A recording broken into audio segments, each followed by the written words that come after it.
So I've been playing the Marvel Rivals beta for close to 2 weeks now, and I'll be honest, I wasn't excited about this game when they first announced it. I kind of shrugged it off as like, kind of just being another Overwatch clone, just from the looks of it, just with like a Marvel skin wrapped around it.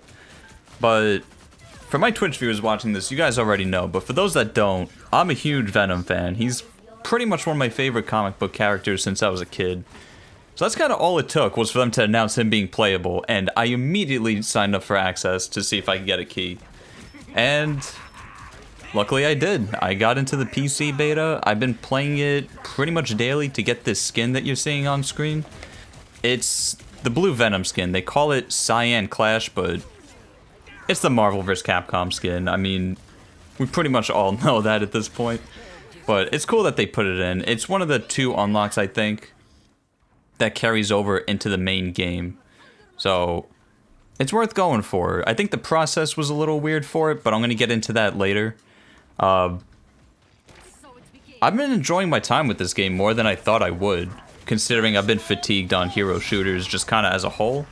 But it's been a pleasant surprise, and now that I put around, I think I clocked in around 20 hours on this beta, so I feel comfortable enough to give my thoughts on it. So let's start with the good. I think this game has a solid roster of characters to start with, and during the beta they added 2 additional ones, which I don't remember seeing that in a beta ever, just adding characters. But those 2 are Thor and Jeff. I didn't put too much time into them, I don't have any footage, but essentially Thor's like one of the newer tanks, and Jeff is like this little puppy shark that is, he seems like a pretty solid support character. The map destructibility is a pretty nice feature that separates it from other hero shooters. It does fix itself throughout the match too, so it's not like you destroy something and it's just done for the whole round. After some time passes, it does fix itself. And you can press the B button on keyboard. I don't know what the button is on console. But you can press this button to see what's destructible in the environment. It'll kind of highlight gold. And it does change how you play the game. Sometimes there'll be an enemy that's above me and I can just break the floor under them and bring them to me. I've done that a few times during some matches and it resulted in some pretty key picks for the team. There's also a feature called team up abilities. It's another feature that encourages like the combination of certain characters to be on a team, and when you meet the criteria to unlock this feature, it essentially gives these characters an extra move. So like right here, if you have Venom and either Penny Parker or Spider-Man on a team, it grants those characters like an extra move to become like this symbiote surge or like this spike kind of thing. If you play as Groot and you have either Jeff or Rocket on a team, they can like go on your shoulder and take less damage. It's a cool little feature, and I don't know if this is gonna alter like the meta of the game in the future, but there's some strong combinations. You'll see a lot of like Scarlet Witch and Magneto especially. I think that seems to be the strongest one at the moment, where he gives Magneto like this extra sword attack that he can attack at range with, and it's pretty devastating. I don't know if this is something that's gonna change the flow of the game in the future, but it's a pretty neat idea right now, and I'm kind of curious to see what more they do with it when they add more characters. If you played Overwatch, you'll feel right at home with this game when you start it. A lot of these characters, while they don't feel copy and pasted per se, they do feel like they mix and match abilities. So like Hulk, for example, he kind of plays like D.Va, because when you take him out of Hulk form, he becomes like Bruce Banner with a little like gamma pistol, and he jumps around. I don't know if it's really useful so far. I feel like it's kind of a gimmick. I'll talk more on Hulk's kit later, because he's kind of a strange one. But so far in the beta, you got 3 different modes. You have Quick Match, which consists of 2 objective modes. You can either capture an area and it's best of 3. There's also Pushing the Payload, just like in Overwatch. There's a Conquest mode, which I've really enjoyed, but it doesn't seem like people queue up for it too often. The queue times can sometimes be up to like 5 minutes on a good day, I've noticed. And it's basically just a kill confirm mode. It's an excuse for people to play DPS characters and not feel like you're bringing the team down by having 5 of them on a team. And there's also Ranked. I put a little bit of time into Ranked just because one of the unlocks is if you hit gold, you get some kind of like spray for it, but once I found out it's a spray, I kind of gave up on it. I wasn't about to stress myself out trying to get a spray. But there's a good variety of modes here to kind of change up the pace. If you don't want to just do objectives, you can go into conquests and whatnot. I'm kind of curious to see if they'll add anything else to this. But so far, it's kind of nice for a beta. I also really like the art style of this game. Like, some of the designs for the characters, at first, like, some characters like Spider-Man have like this pretty different looking suit. But it's kind of grown on me. Like, even the art style and the menu for these characters, like their portraits, it's really well done. It's got this kind of like anime flair to it, and none of the characters look bad, in my opinion. I think pretty much all of them have a nice, unique style that fits this like anime Overwatch style look. But there's some things that are concerning. I talked earlier about unlocking the blue Venom skin, and how I've pretty much had to play daily to get it. One of the issues I take with this so far, and I can't tell if this is something that's going to be fixed in the full game or not, or if it's just for the beta to kind of incentivize people to play every day, but you can't progress anything in the Battle Pass unless you do the daily challenges. If you don't do those specific challenges, you don't get any XP. And I don't know how I feel about that kind of system, because it forces people, like, on one hand it forces people to play different characters and different play styles. But I feel like to some extent, even if you just play a match naturally, you should get some level of XP, not as much as completing a challenge, but you should get something. I don't know if I like the idea of only challenges progressing it. I think that system needs a little bit of work.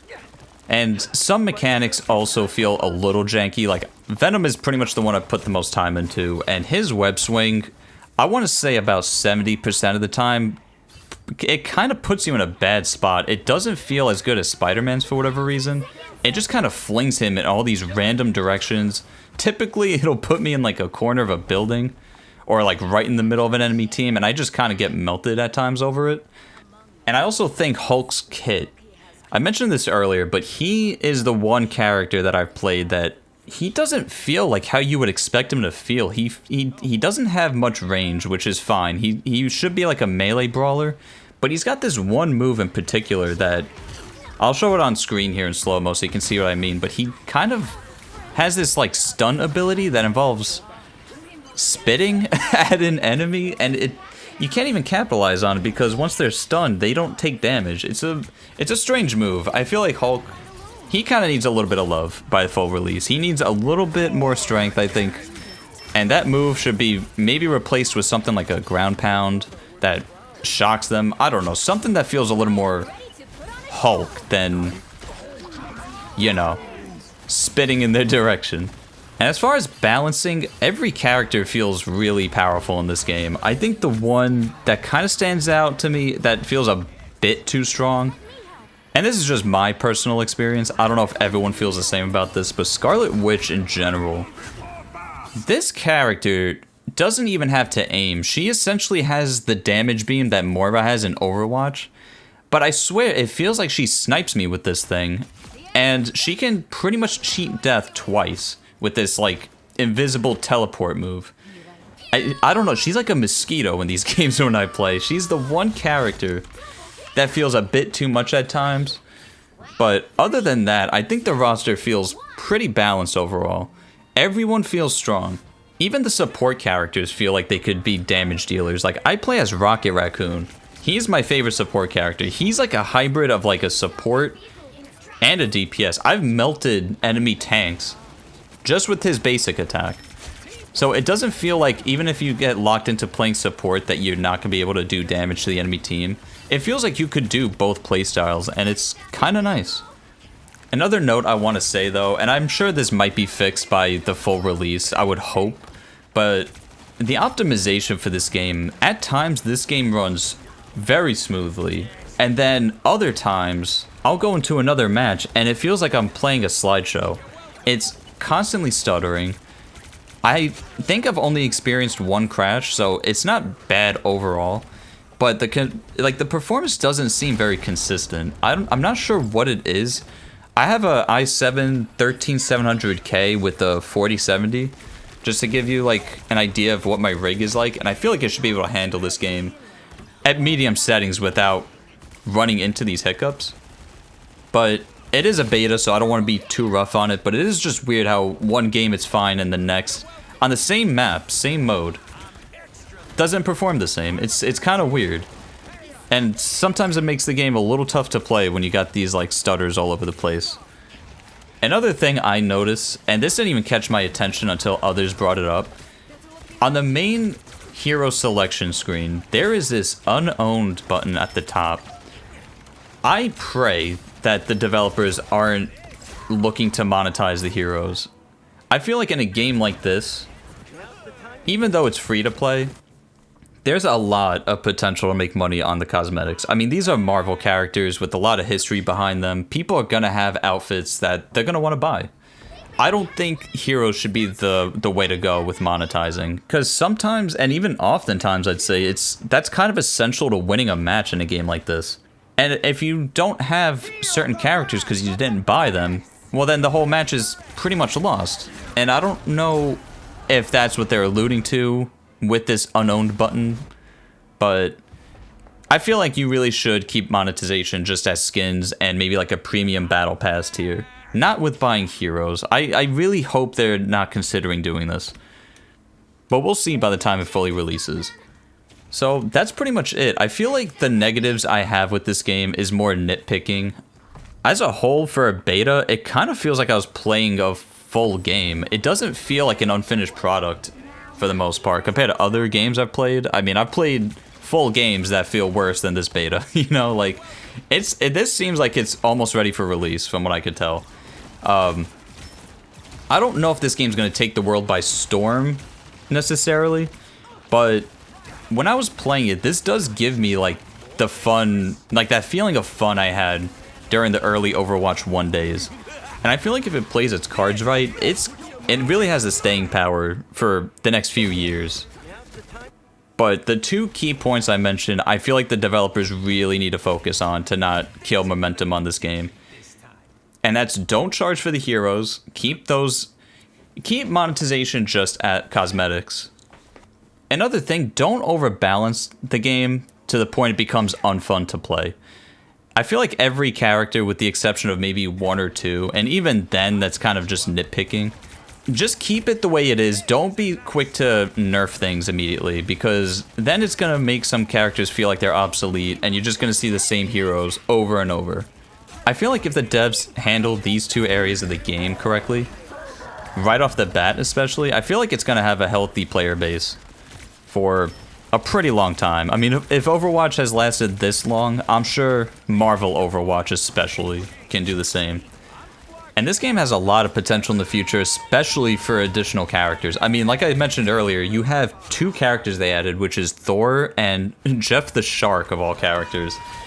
And they added that during the beta, and I believe they're adding Doctor Doom in the future, that's a pretty cool addition. There's a lot of characters they can put in this, ranging from both heroes and villains. I mean, as far as what I'm wishing for, I'd like to see... I mean, I feel like Wolverine is, like, made for this game. Maybe even Captain America is, like, a tank. I think Carnage would be cool. Green Goblin is, like, an extra flying character. Gambit would be cool. Moon Knight. Maybe even Super Skrull. That could be a cool way to add, like, the Fantastic Four's abilities in one character without wasting 4 slots. I don't know, there's a lot they can do with the future of this game, and I'm kind of curious to see what they do with it. But that's pretty much all I gotta say in the game, guys. It is pretty much Marvel Overwatch, but I'd say I had way more fun playing this than Overwatch in a long time. I'm not really one for hero shooters now, because I feel like the genre is a bit fatigued at this point. Every shooter feels like a hero shooter. And maybe it's a bit biased because I'm a Marvel fan, but I had a lot of fun with this game. And considering it's free to play whenever it does release, if you didn't get access to the beta, definitely give this game a shot when it comes out. You might be surprised with it like I was. You get a group of friends together, play as your favorite characters, and you might have more fun than you think with this one. But for those of you who have played it, let me know what you guys think. Let me know who you play as, who you hope to see added to the game, and what you'd want changed in the game. I'm curious to know your thoughts on this one. But that's pretty much all I have to say on Marvel Rivals. At least until it releases fully. But thank you guys for watching. I'll catch you guys later.